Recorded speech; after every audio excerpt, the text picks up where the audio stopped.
Kaushalya logistics अपना IPO लेके आ रहे हैं जिसकी ओपनिंग डेट है 29 दिसंबर और 3 जनवरी को ये आईपीओ क्लोज हो जाएगा। जो आईपीओ का साइज होने वाला है वो हमारा 36.60 करोड़ का साइज है, जिसमें हमारा फ्रेश इशू भी है और ऑफर फॉर सेल भी है। इस वीडियो में इस आईपीओ की पूरी कंप्लीट एक ओवरव्यू करेंगे, प्लस आपको ये पता चलेगा जीएमपी कितनी चल रही है, अगर आप अप्लाई करते हो तो आपको लिस्टिंग गेन कितना मिल सकता है, सारी डिटेल्स इस वीडियो में आपको पता लग जाएंगी। अगर कंपनी की बात करूं तो कंपनी जो है 2007 में इनकॉर्पोरेट हुई थी और जो कंपनी के नाम से ही पता लग रहा है आपको ये लॉजिस्टिक्स का ही काम करती है, यानी कि सारा काम जो इसका है वो ट्रांसपोर्टेशन का ही है। अभी जो कंपनी काम कर रही है उसमें जो मेजर सीमेंट के ब्रांड्स हैं उनके साथ इसका कोलैबोरेशन है।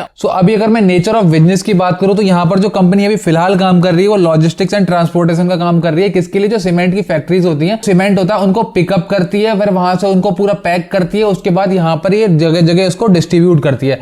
आप कह सकते हो जितनी भी सीमेंट की आपने बड़ी बड़ी फैक्ट्रीज देखी होंगी तो वहां से सीमेंट लेके आया है, फिर वहां से उसको पैक किया, उसके बाद उसको अगली जगह ट्रांसपोर्ट कर दिया।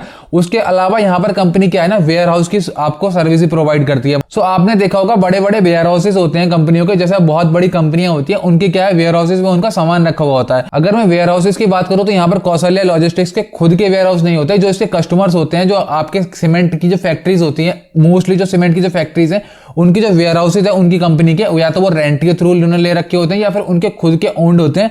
तो उनको यहाँ पर ये क्या करती है, एक सर्विस प्रोवाइड करती है, वहां पर क्या एक आपका पूरा डॉक्यूमेंट रेडी करती है, उसके अलावा क्या करती है, पूरा उसका वेयर हाउस से जो भी माल जाता है उसको पूरा डिस्ट्रीब्यूट करती है और ट्रांसपोर्ट करती है। मतलब आप कह लो कि ट्रांसपोर्टेशन के लिए कंपनी जो है पूरा एंड टू एंड काम कर रही है, मतलब पैकेजिंग से लेकर ट्रांसपोर्टेशन तक का, डोर टू डोर डिलीवरी तक का जो कॉन्ट्रैक्ट है वो कंपनी के पास है। अभी जो कंपनी अपनी सर्विस ऑफर कर रही है वो कर रही है तमिलनाडु में, केरला में, कर्नाटका में एंड बिहार में, राजस्थान में, ये सारे जो जगह हैं अभी यहाँ पर कंपनी अपनी सर्विस प्रोवाइड कर रही है। और मैन पावर की बात करूं तो अभी कंपनी के पास टोटल 142 जो ऑन रोल एम्प्लॉइज हैं वो हैं। अब जो कंपनी आईपीओ लेके आ रही है उसमें अप्रोक्स 25 करोड़ का फ्रेश इशू है, बाकी हमारा 11 करोड़ का जो है यहाँ पर ऑफर फॉर सेल है।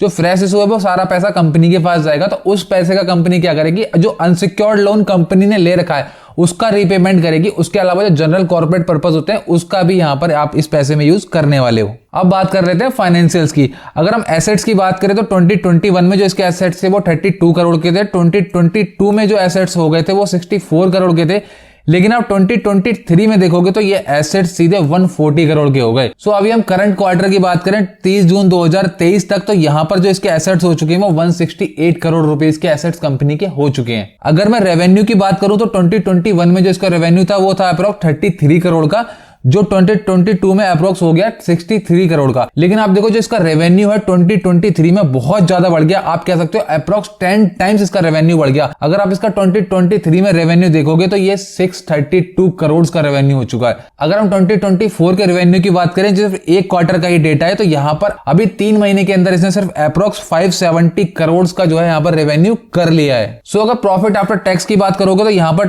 3 करोड़ के अप्रोक्स यहाँ पर प्रॉफिट था कंपनी का 2021 में, और 3 करोड़ 76 लाख का था 2022 में। अब आप देखोगे 2023 में 7 करोड़ का प्रॉफिट हो गया, और अगर 2024 की बात करें तो अप्रोक्स 2 करोड़ का प्रॉफिट कंपनी ने एक क्वार्टर में कर लिया है। लेकिन आप एक चीज नोटिस करो, अब 2022 में जो इसकी जो रेवेन्यू थी वो 63 करोड़ का रेवेन्यू था और प्रॉफिट था हमारा 3.76 करोड़ का। लेकिन जब इसका रेवेन्यू 10 टाइम्स हुआ तो यहां पर प्रॉफिट 10 टाइम्स हुआ ही नहीं, डबल हुआ आप कह सकते। और अगर मैं 2024 के फर्स्ट क्वार्टर में बात करूं तो ऑलरेडी कंपनी जो है 570 करोड़ का रेवेन्यू कर चुकी है और प्रॉफिट ओनली 2 करोड़। मतलब आपका रेवेन्यू इतनी तेजी से बढ़ रहा है लेकिन आपका प्रॉफिट तो बढ़ ही नहीं रहा यार, ये बहुत ज्यादा मुझे इस कंपनी का नेगेटिव पॉइंट लग रहा है। अगर मैं नेटवर्थ की बात करूं तो अप्रोक्स 8.5 करोड़ की नेटवर्थ 2021 में थी, जो आज की डेट में अप्रोक्स 21 करोड़ की हो चुकी है।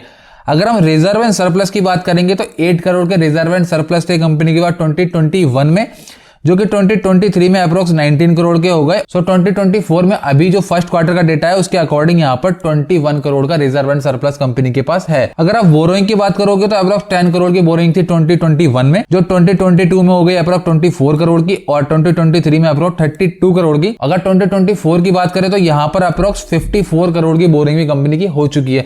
दैट मीन्स कंपनी की बोरोइंग भी काफी ज्यादा बढ़ती जा रही है, इसीलिए मेरे को लग रहा है कंपनी का जो है रेवेन्यू तो बड़ा, प्रॉफिट नहीं हो रहा। So that's why I think company जो है आईपीओ लेके आई है, अपना रीपेमेंट करके अपना कुछ जो है अनसिक्योर्ड लोन वगैरह जो है उसकी रीपेमेंट करेगी और अपनी बोरिंग को थोड़ा कम करना चाहती है। सो फटाफट से एक बार आईपीओ की डिटेल देख लेते हैं। 29 को जो आईपीओ ओपन होगा 3 जनवरी को क्लोज हो जाएगा। अगर प्राइस बैंड की बात करूं 71 से 75 का प्राइस रखा गया है, यानी कि 75 यहाँ पे आपको कट ऑफ के लिए देखने के लिए मिलेगा। अगर लॉट साइज की बात करूं तो 1600 शेयर का एक लॉट हो जाएगा और इसकी जो लिस्टिंग होगी वो एनएससी एसएमई पे होने वाली है और हमारी जो इसका अलॉटमेंट होगा वो आपको 4 जनवरी को इसको अलॉटमेंट देखने के लिए मिल जाएगा। अगर आपको शेयर्स अलॉट नहीं होते हैं तो आपको 5 जनवरी को रिफंड इनिशिएट हो जाएगा और आपके डीमेट में जो शेयर आ जाएंगे वो 5 जनवरी को ही आ जाएंगे और लिस्टिंग इसकी 8 जनवरी को आपको देखने के लिए मिल जाएगी। So if you are in retail category, यहाँ पर आपको 1,20,000 का मिनिमम इन्वेस्टमेंट करना पड़ेगा। बट अगर आप एक से ज्यादा लॉट अप्लाई करना चाहते हो then you will come under HNI category. यहाँ पर आपको 2 लॉट मिनिमम अप्लाई करने पड़ेंगे जिसके लिए आपको इन्वेस्ट करना पड़ेगा 2,40,000। सो अभी बात कर लेते हैं जीएमपी की, यानी ग्रे मार्केट में कितनी डिमांड चल रही है, कितना आपको लिस्टिंग गेन मिल सकता है, क्योंकि काफी लोग जो है ना सिर्फ लिस्टिंग गेन के लिए ही अप्लाई करते हैं। सो आपको मैं पहले बता देता हूं कि मैंने टेलीग्राम चैनल ही बनाया हुआ है जिसपे मैं छोटी मोटी अपडेट दे दिया करता हूं। जैसे कि यहां पर आपका आईपीओ में कोई भी ग्रे मार्केट में कुछ चेंज आता है तो मैं आपको बता देता हूं। उसके अलावा किसी भी अगर आईपीओ का अलॉटमेंट होता है तो वो भी आपको पता लग जाता है। सो छोटी मोटी इस तरह की अपडेट आपको जो है उस टेलीग्राम चैनल में मिल जाएंगी, लिंक आपको डिस्क्रिप्शन में मिल जाएगा। सो अगर आप चाहो तो उसको भी सब्सक्राइब कर सकते हो। सो अगर मैं अभी करंट जीएमपी की बात करूं तो अभी जो इसकी जीएमपी चल रही है वो चल रही है 35 रुपए की, यानी 35 रुपए की। अगर आप इसको 75 रुपए के प्राइस से कैलकुलेट करते हो तो अप्रोक्स 46% की यहाँ पर जीएमपी चल रही है। सो अगर आप एक लॉट में अगर प्रॉफिट निकालते हो तो यहाँ पर आपको 42,600 का अप्रोक्स प्रॉफिट देखने के लिए मिल सकता है, बट ये कोई एक्यूरेट नहीं होता। तो जीएमपी के अकॉर्डिंग अभी इतना यहां पर प्रॉफिट हो रहा है। तो जैसा मेरा क्राइटेरिया है कि मिनिमम 50% जो है किसी भी एसएमई आईपीओ के लिए आपकी जीएमपी होनी चाहिए, तभी उसमें मैं अप्लाई करना थोड़ा सेफ मानता हूं। सो आपका क्या क्राइटेरिया है, आप उसके अकॉर्डिंग यहां पर अप्लाई कर सकते हो। सो ओवरऑल अगर मैं कंपनी का सिनेरियो बताऊं तो मुझे इसकी जो प्रॉफिट थे उसमें आप देखोगे इतना डिप आया है, इतना इसका रेवेन्यू बढ़ा, उतना इसका प्रॉफिट बढ़ा ही नहीं है। लेकिन जो कंपनी का प्रॉफिट है और जो कंपनी के पास बोरोइंग है उसमें मुझे थोड़ी दिक्कत लग रही है। सो ओवरऑल ये इसका एक ओवरव्यू था। आप मुझे कमेंट करके जरूर बताना आप इस आईपीओ में अप्लाई करना चाहते हो या नहीं करना चाहते। सो अगर आप इस आईपीओ में अप्लाई करना भी चाहते हो तो पहले इसकी जीएमपी देखो। अगर इसकी जीएमपी बढ़ती है और सब्सक्रिप्शन भी बढ़ता है तो आप इसमें एक बार को अप्लाई करने के बारे में सोच सकते हो। बाकी आप डिसीजन अपने रिस्क और एनालिसिस करने के बाद ही लेना, बाकी डीएचआरपी सब करने के बाद ही आप अपना डिसीजन लेना।